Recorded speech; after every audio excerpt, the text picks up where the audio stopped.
Sorry, Bart. We're yelling at idiots. We had stupidity down here while we were waiting for you. You're yelling at the entire country of Canada for all the smack they talked the past year about how good they were at soccer. Well, and we did have John, and then got Herdman blanked in the final. John, they lost 2-0 in the final after all that smack they talked. Man, that's true. Yeah, man, that's true.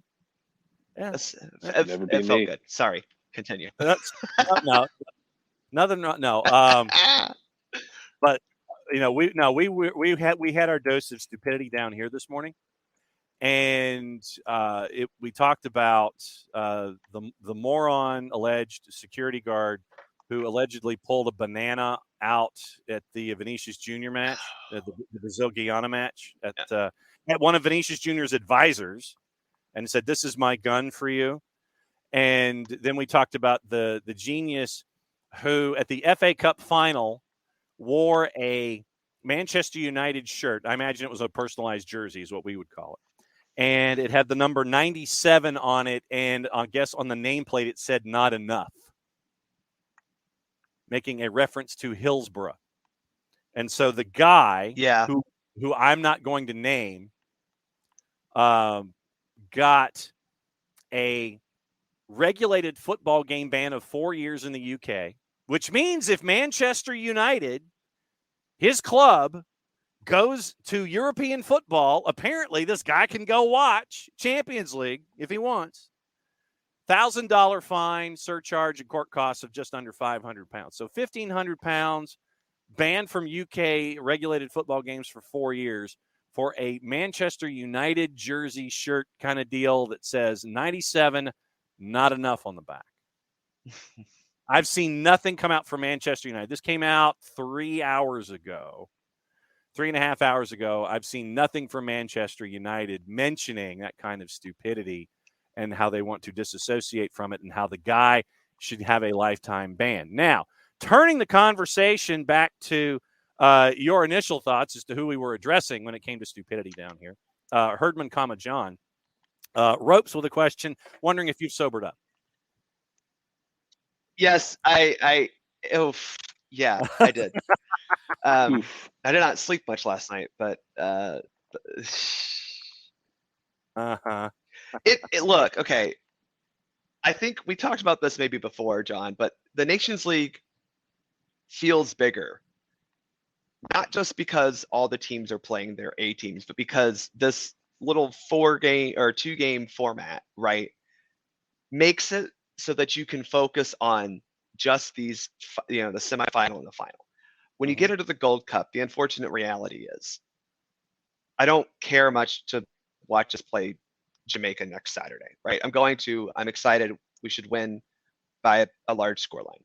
Then we play some combination of Antigua and Barbuda and like some other multi-name island nation. And we finish with Trinidad and Tobago. So these are teams that are not very good. Let's just you have to call it what they're not very good. And then to even get to our first good team, it will be the semifinal of the Gold Cup. So that slog that you as a fan even have to go through doesn't exist when you just have the top 4 teams in CONCACAF meeting for this weekend series. And that is the big thing that why I do like the Nations League format, because all the matches are meaningful and competitive, but they're not overloaded. You get to enjoy them piecemeal. And this last piece of it, the finals weekend, is so fun.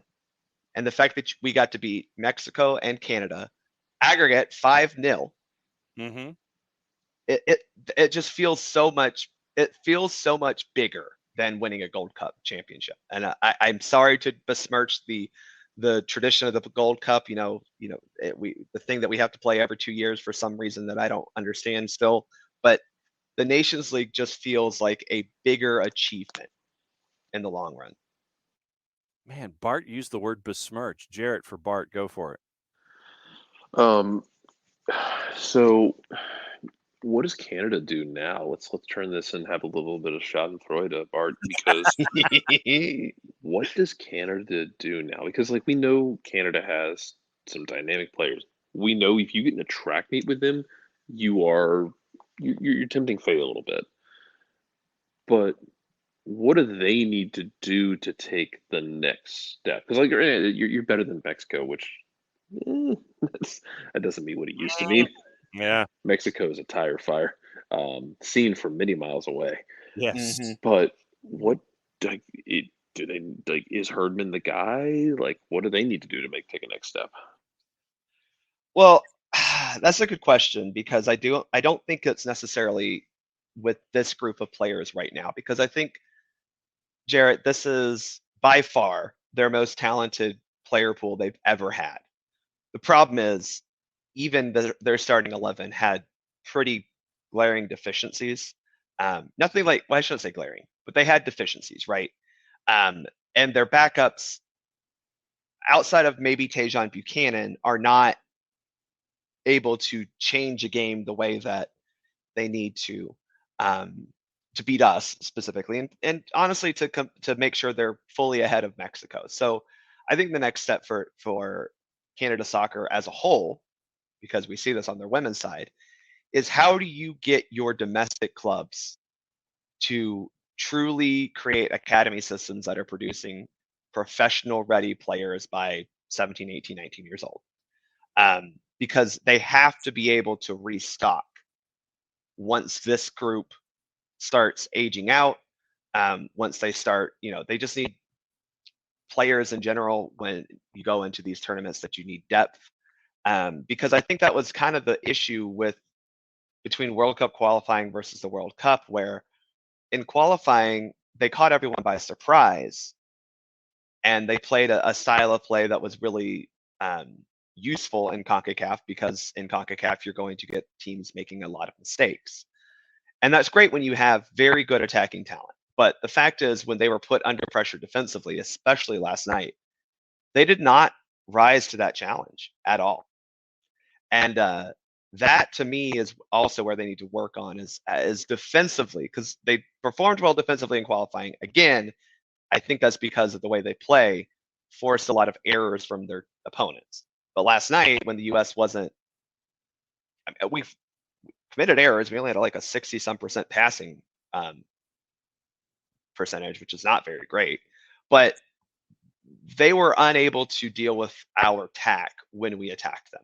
Once we got through that line of pressure, once we got through the midfield, and were able to put their defensive line under pressure, they were unable to really do anything. And they're lucky Borjan had a great game, because if he hadn't, the first half could have been 4-0. I mean, really, we were that good at creating chances. Mm-hmm. And we went through the current roster locations of the players that were active in the final, and for the U.S. And it wasn't just like it had been in cycles past, where it's a lot of domestics and the occasional player from overseas. And it is a lot of players in the European theater. I mean, I want to say that Walker Zimmerman was the only player that started that was tied to a Major League Soccer club. And yeah, and you're now getting to the points where you're staring at Cruton as a part of this too. Yeah. Yep. It's Cruton, Paul. And you're getting the dual nationals coming over. You're winning the dual national battle with all the other clubs that are trying to do the same thing in this hemisphere. So you're winning the Cruton battle, and you're doing it with international players. And I went through all of the ages of the Mexico roster, and 1/3 of the Canada roster right now is over the age of 28, and obviously is only going to get older. And well, it's going to get younger because Atiba Hutchinson, who's 80 years old, is retiring. So there's that. Yes, yeah. So, that'll bring down the average, but for a little bit. Yeah. So I mean, with Canada, you do have the younger players that are going to be a part of the cycle. Dane St. Clair backing up Borjan, et cetera. But you wonder where that next wave is going to come from. Yep. Mexico, yeah, and Mexico is the same way. It's like you have that star power, but you don't have depth, Yep. behind Memo Ochoa, who's also 75 years old, or other positions. And you wonder where those 18, 19, 20-year-old players are going to come from in Mexico. Mexico doesn't believe, I don't think, in playing younger players as a part of their growth pattern. Well, John, neither of those teams qualified for the U20 World Cup. Neither of them made it past the quarterfinals of the CONCACAF U20 championships. Neither Canada nor Mexico did that. Now, granted, youth tournaments are not exactly the best benchmark or litmus test, I should say, for are you going to be good at the senior level. But in CONCACAF specifically, and I've said this time and time again, if you're the US, your goal is to qualify for the U20 World Cup every time you go out there. Because you should be able to still win or do well in these tournaments in CONCACAF. The World Cup is a different story. Obviously, the U20s, I thought they performed very well. They were just unlucky to lose to the best team in the tournament, Uruguay. Mm-hmm. But Mexico and Canada, especially Canada, hasn't truly shown that they are able to, that they haven't shown that they're a level ahead at the youth level. They haven't performed well at the youth competitions. US and Mexico are still pretty dominant at those. I think Mexico had a fluke at the U20 World Cup or U20 CONCACAF championships last year, but Canada really does have to focus on how do they build the next generation of players, because Larea is not old, but aging out. He maybe has a cycle left, so I'm with you. It's what happens after the 2026 cycle.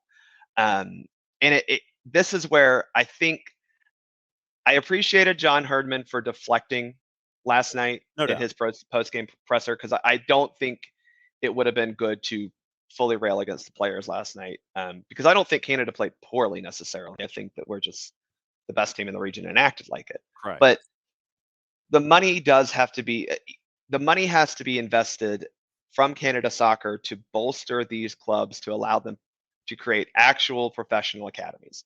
You have the Canadian Premier League, which I'm not going to comment on the actual quality of the league, but you have teams in large urban areas: Edmonton, Calgary, Hamilton, Winnipeg.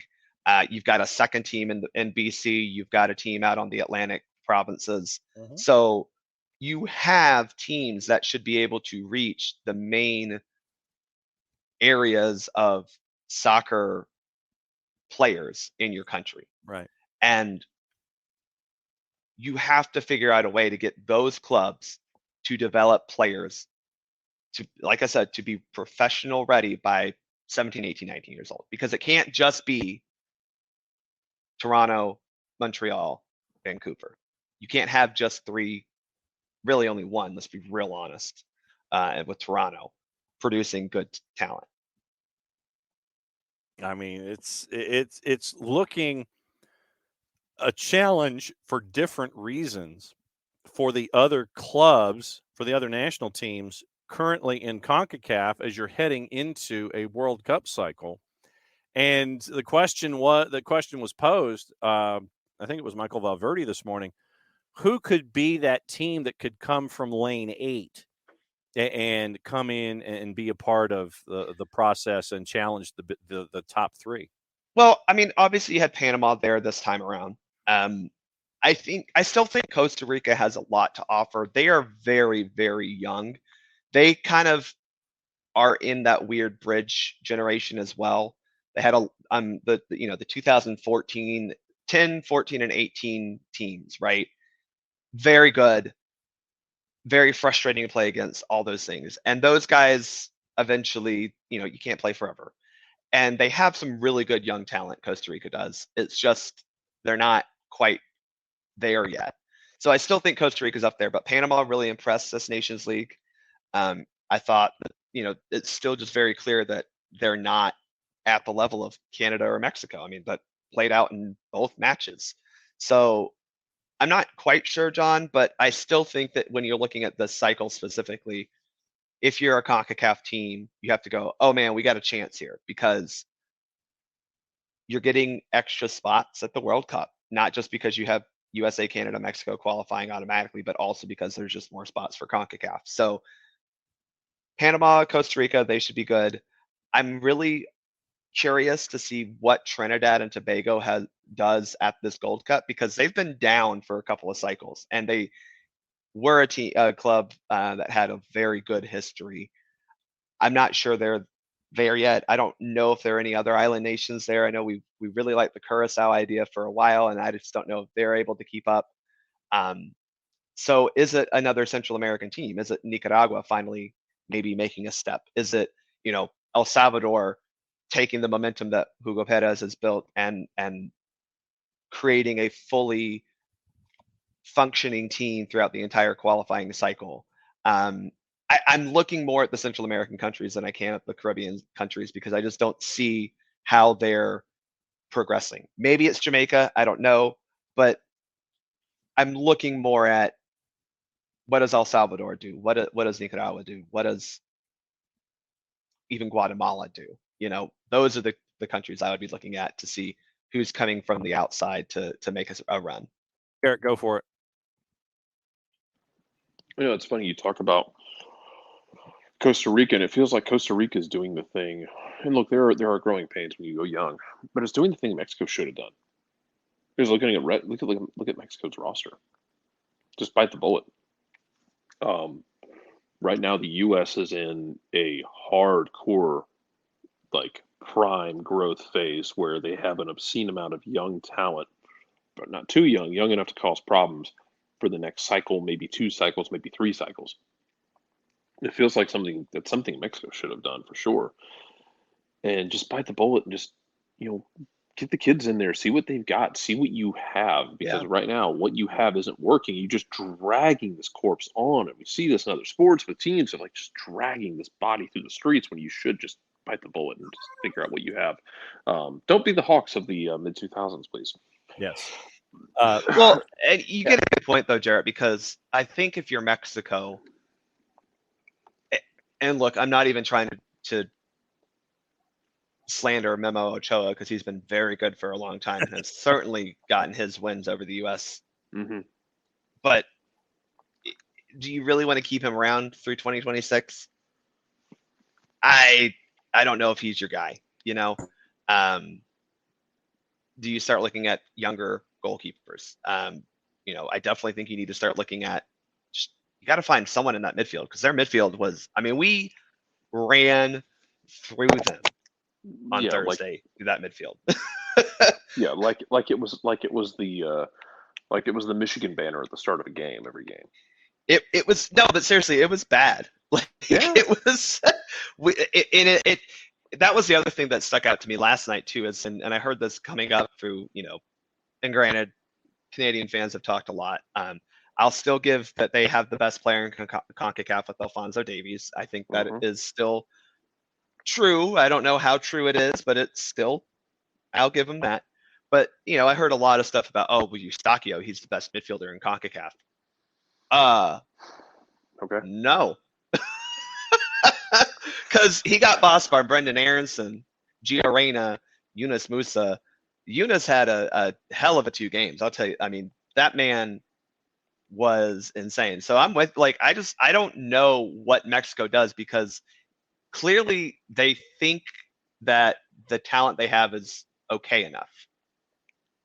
It hasn't been. It wasn't during the World Cup qualifying cycle. It's even worse now. But I don't know which youth talent they go to, because they haven't been great at the youth level for the past couple cycles as well. And to your point, you're also dealing with the fact that as for Canada, look, you had those problems yesterday with the U.S.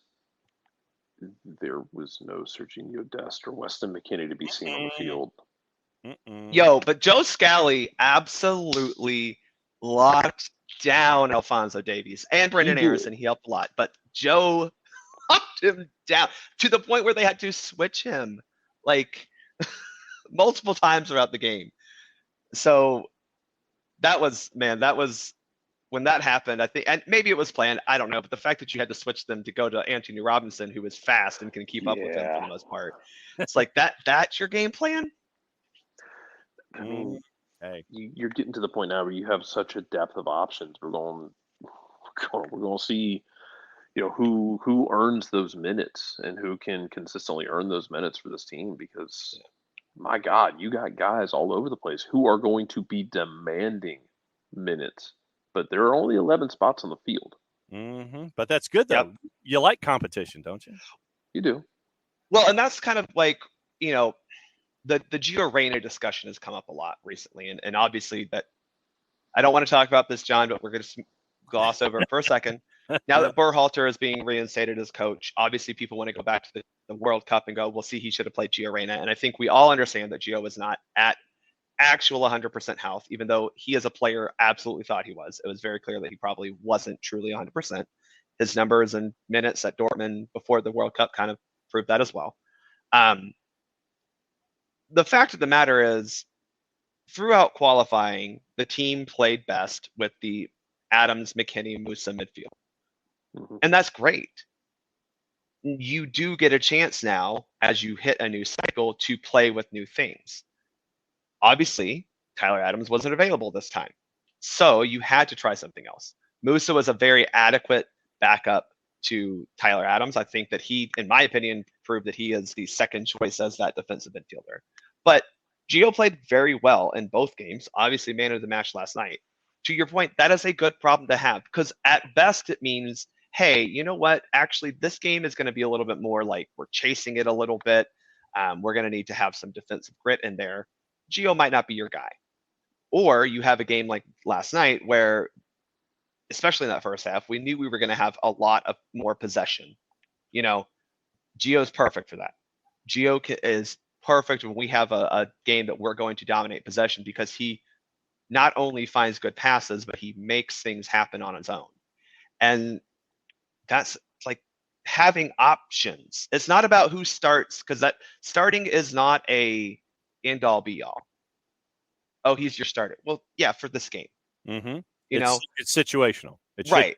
It's not your goalkeeper. I mean, your number one is Matt Turner. We don't need to change that. But even like you look at the center backs, and you have Chris Richards and Miles Robinson, who were phenomenal against Mexico. Walker Zimmerman put in a great performance last night. You still have guys like CCV, who is injured. You still have Tim Ream. It's not about who is the best 11 all the time. It's about who's the best 11 for the opponent you're about to play. And the fact that we actually have the tools to adjust to that is incredible. John Arnold, Canada Soccer has announced their Gold Cup squad. John Arnold's instant analysis, generally younger than the Nations League team, but has 16 of the 23 players on that roster back for the rest of the summer. Davies, David Buchanan, Laren, Kone, and Johnston all getting rest or doing club stuff. So it is Borjan, McGill, St. Clair, and net. Adekubi, Bombito, Broguiar, Kennedy, Larea, Zach McGraw gets a call-up from Portland. Kamal Miller, Vittoria, Zator, midfield of Ali Ahmed, Eustachio, Laturi, Osorio, and Wotherspoon. In the attack, it's Brim, Cavallini, Hoylett, Miller, Russell Rowe, and Jacob Schaffelberg. So that's your Canada roster for Gold Cup. Well, John, I think we'll have another, speaking of rosters, I'm sure we'll have a conversation this week about the Women's World Cup roster. We saw Australia, I believe Norway put theirs out today. So that'll come up soon, I'm sure. Yeah. But I mean, this is a good test for Canada as well, because they're in the same boat that the U.S. is, and the fact that we're not going to be able to bring our best for obvious reasons. Our best players are European based, and they need to go take their time off. So I'm interested to see how Canada can, maybe this is a good opportunity for them to get some of the not as talented or experienced players some minutes, because I do think they're in the best position right now to be the second best team truly in CONCACAF. But they have to seize the opportunity, because if they don't, Mexico will be there. And Jarrett, I know looking at the attack, the last two names on the list, Jason Russell Rowe and Jacob Schaffelberg. Very, very interesting for the Gold Cup.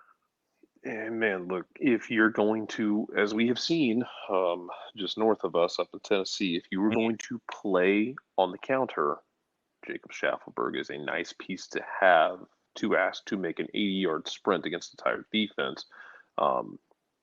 And I want to see how Schaffelberg continues to grow and develop, because I've liked him but I want to see what else he's got in what else has he got to contribute. But man, it's a young squad. Should be fun. Should be. It's a Gold Cup. It's probably going to be stupid at some point in all the beautiful ways that we love. So yeah, I don't know. I'm kind of like enjoying it and rolling with it, you know. Yes, exactly. Here's my question, Jarrett. Sorry, I have a question for I guess John and Jarrett. But we've won Nations League. We won Nations League.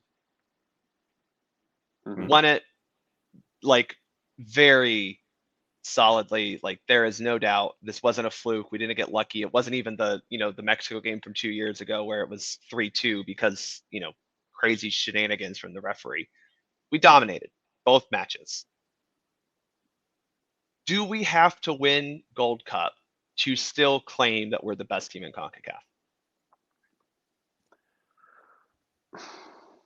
I think it depends on can I qualify it based on the showing? How do you? Absolutely. Yeah. How do you, like, if you don't win it, like let's say you lose in like the semifinal or the final, and you just catch someone on the wrong damn day. Because if that sort of thing happens, yeah, I think you'd still have a strong claim to it, you know? I think if you make the final with this roster, it's a pretty done deal from my perspective. Yeah, that's kind of what I mean. Like, you just take care of business, and even if you don't have to win it, but you also can't go out there and just absolutely spit the bit. Yeah. No, that's how I'm locked into it. I'm looking at, but the way that I'm phrasing it is, why would you not think of yourself as the number one contender to win Gold Cup anyway? We are. We got BJ Callahan at the wheel. What are you talking about? So then it's like Edward Giron of U.S. Soccer. Seriously, we got the defensive line coach from Ole Miss with his play call sheet in the front of his pants and a headset around his neck, calling plays out there for set pieces. Does that make Gio Reyna Joe Burrow? Maybe Pulisic is Joe Burrow. Yeah, because was Joe Burrow ever a blonde? No.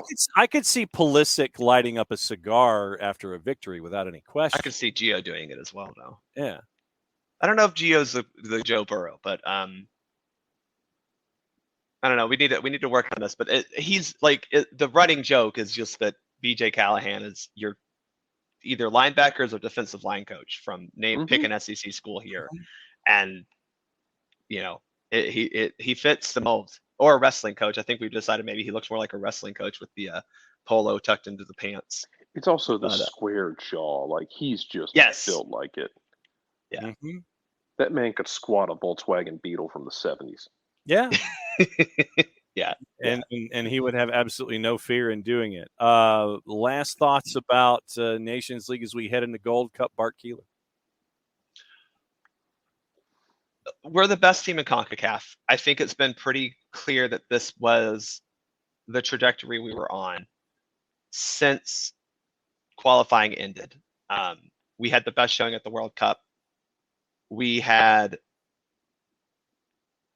the best. I mean, really, even in the two Nations League games in March, we looked fantastic. These matches were proof positive that we are ascending and still ascending, in my opinion, at the summit of CONCACAF. And I am very excited for what this team is going to do for the next cycle, because we'll talk about the coach after this Gold Cup when he actually starts taking over and doing things. But yeah, I think there are things that he's going to have to change about his own personal way that he approaches the game and how he approaches managing the team. But these players are special. They really are, all of them. Every player who took that field last night made us better when they walked on the field. Even Johnny, even Luca, who didn't have a great game, but they contributed to us being able to prove we're the most dominant team in the region.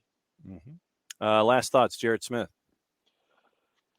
I don't disagree. I mean, right now you're the best team in the region. Go have fun at the Gold Cup.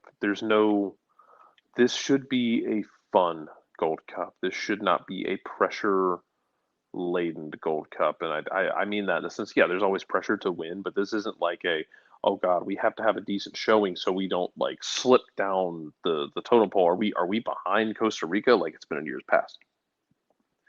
This should just be a fun Gold Cup, and it should be fun to watch. And it should be fun to enjoy. And yeah, I mean, it feels so. I'm not stressed out about it. Like I'm not stressed out about how they'll perform, about what each performance means for where they sit in CONCACAF's hierarchy. Like, all that's all Mexico right now. That's a Mexico problem, not a me problem. Yep. It's nice for the other teams to have problems and not us. Yes. It's beautiful to the other teams to have problems and not you. It's the best situation to be in as a sports fan. Yeah. Watch everybody else's Rome burn while you're kind of kicking back and sitting there going, "Ooh, marshmallows." Basically. Ricky is asking, does this mean that Gio is Johnny Football in this case? Oh, Jesus, no. Gio's, man, I'm not putting that on Gio. Look, Gio's parents getting completely out of pocket is different than than like Johnny Football just being crazy. Yeah. I mean, Gio's performing at the professional level, so I think that makes him very different than Johnny Football. I thought you were who's the Cleveland of CONCACAF then? Oh goodness, Canada. They ain't won a trophy in 23 years. That's true. Yeah. Oh God, but they'll tell you about it. Yeah, that's true. Cleveland would absolutely try and start a fight with Croatia too. Oh, absolutely they would. Cleveland fights with itself. Like, let's be real honest. So. Yeah, well, I mean, and Herdman would pick a fight with anybody given the chance. Yeah, because again, at the end of the day, John Herdman just kind of rolled out there and was like, "What if we just fought?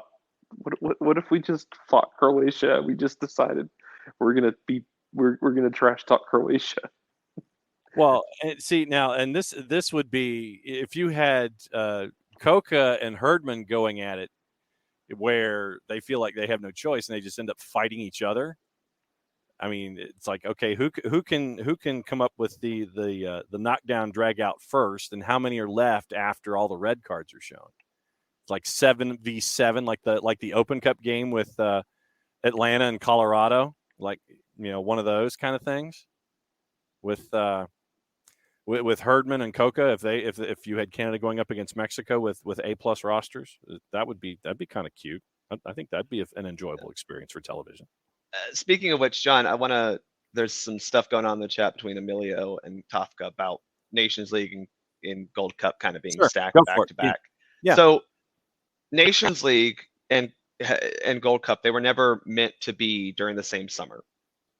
We had this thing called a global pandemic that forced the delay. Yeah, I don't know. It's been too long. The COVID I caught during it made me forget. The Nations League was supposed to be actually, I think, in November when they first started it, and then it got pushed to March, and then they finally pushed it to June of 2021. So that was the reason why we had to do the two back-to-back tournaments in the 2021 summer. Then FIFA decided to sell its soul to oil money, and we had to play a World Cup in November. Wait, no. ... Yeah.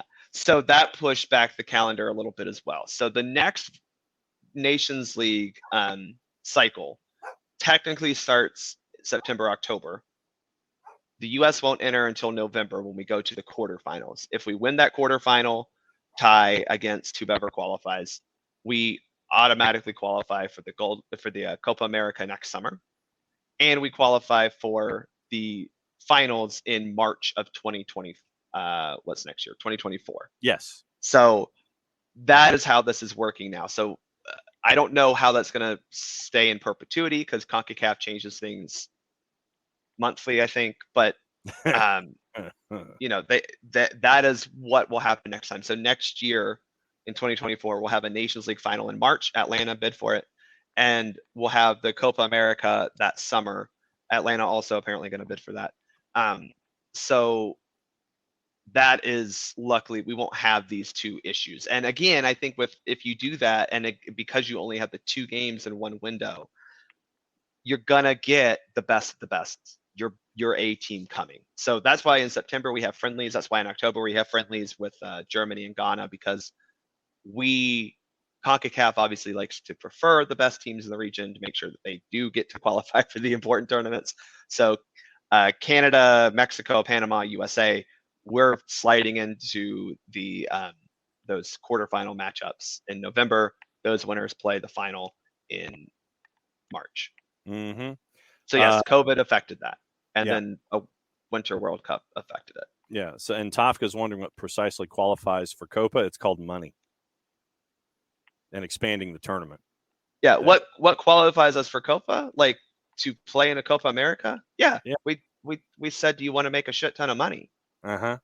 Again, there's the explicit rating for today. Yeah. Sorry. That's not an explicit rating. That's a unit of measurement, John. Yeah, well, that's true. That is metric in some countries. But what actually qualifies us for the tournament is those Nations League performances. Like I said, in November, it'll be a quarterfinals. You'll have 4 matchups of, I think they're 2-legged ties. The winners of those 4 ties qualify directly to Copa America. The losers play in another playoff round to get the next 2. So we get 6 total teams, CONCACAF does, in Copa America, because obviously CONMEBOL only has 10. So we get 16 teams. So the U.S. should qualify with no problem. Mexico luckily has a couple of chances after they screw it up. So, good for them. Yes. So that is Monday that went into extra time. Not a surprise, considering all the stuff. What didn't go into extra time, John? Any of these U.S. Nations League games, we dominated. So Bart has, I'm sure, plenty of soccer for USPOD stuff coming. Yeah, I think we're gonna do 2 separate episodes about all the news that's come out recently. All right, so those will be up on Bart's just cutting promos for the foreseeable future. Oh, absolutely, as he should. I feel like we need to have like an episode on like the flaws of Berhalter, the positives of Berhalter, why U.S. soccer took 87 years to rehire, but like all of these could be hour-long episodes in their own right. On top of celebrating the fact we won Nations League. Yeah, so there's like a lot of it. Bart's coming up with a telenovela soon here on the network with all of the different episodes that will be attached to all of the activity from Nations League and Gold Cup. So yeah, there's nothing going on for Bart these days.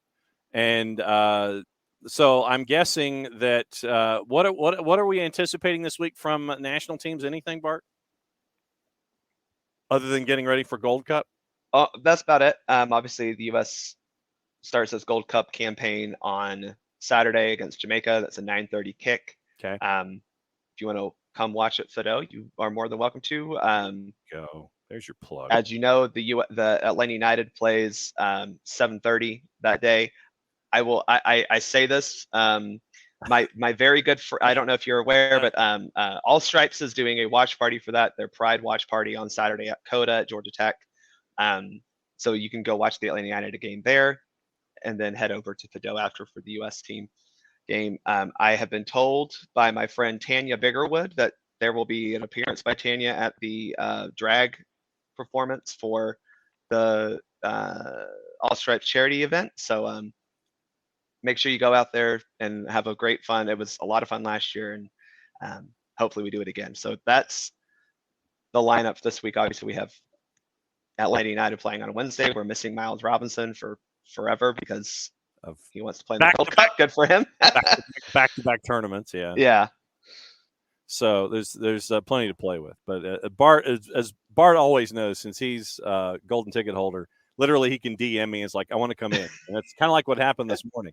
So anytime anything happens, Bart obviously just parachute in when we don't have any other guests and things like that. And so we'll be back. Well, thank you, John. Oh, yeah. Back at it again, 9:05 tomorrow, where hopefully we can get through. I feel like, Jared, the show, we need to have that sign behind me or behind you on a separate shoulder Number of consecutive shows where we haven't had stupidity down here, and we just roll it back over to 0 and start over again, and have that kind of stuff. But there's news, so there's plenty of stuff going on. We'll talk about it again tomorrow morning, 9:05, and we'll get into all that other kind of stuff there. Wednesday is normal. Dylan Butler hopefully joining us at 10. Bart, are you joining at 10:30 Wednesday? To be determined. Because he might have traded his Wednesday slot for the Monday. I have a meeting at like 10:15. That's not supposed to take long. So Okay. we'll see. To be determined. Okay. Might have to be a little late as well. Or you could show up in hour number 1, and that way it doesn't interfere. That we'll have to see how that works. Yeah. Okay. So, and then Thursday is normal. And then Friday will be from New Jersey, but it's pretty much a normal rundown. We'll have all the shows in the network all week long, all the leagues we cover, all the stuff going on, all the stuff you need to know. And it's going to be a very, very busy week. Midweek whip around on Wednesday, and then other stuff on Friday. So for Bart, who is hanging out with us until the bitter end today, and for Jarrett, I'm just John. Played safe, everybody. We'll do it again. And since it's the end of the show, Mucho Platial played safe. It means we get to do this. Back tomorrow morning, 9:05.